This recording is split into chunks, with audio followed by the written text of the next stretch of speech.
من جوانب عظمة الإمام الخميني قدس سره أنه قائد وإمام، وهذا الإنسان العظيم الذي لم يكن إنسانا عاديا، لم يكن زعيما سياسيا بمعنى الزعامة السياسية، الإمام الذي كان فقيها مجتهدا وعارفا متألقا شامخا وفيلسوفا ومفكرا وإنسانا قائدا في ساحات الجهاد، وواعيا يملك وعي التاريخ ووعي الرسالة ووعي الحاضر ووعي الصديق والعدو وحجم المؤامرات.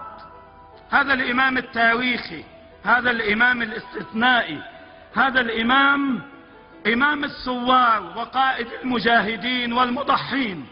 نحن بحاجة إلى هكذا قادة، نحن بحاجة إلى هكذا أئمة، نحن بحاجة إلى هكذا أمراء، نحن بحاجة إلى طليعة من هذا النوع.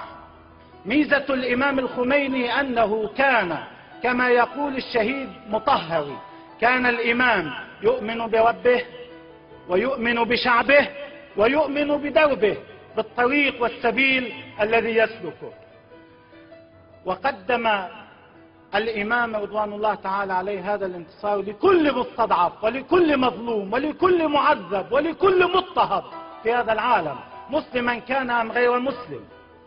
عندما ذهب إليه إخواننا في سنة 1982 قال لهم: قاتلوا هذا العدو في بلدكم، حولوا لبنان إلى مقبرة للغزاة الصهاينة، ابدأوا من الصفر، اتكلوا على الله ولا تنتظروا أحدا في هذا العالم، واعلموا أنكم منتصرون.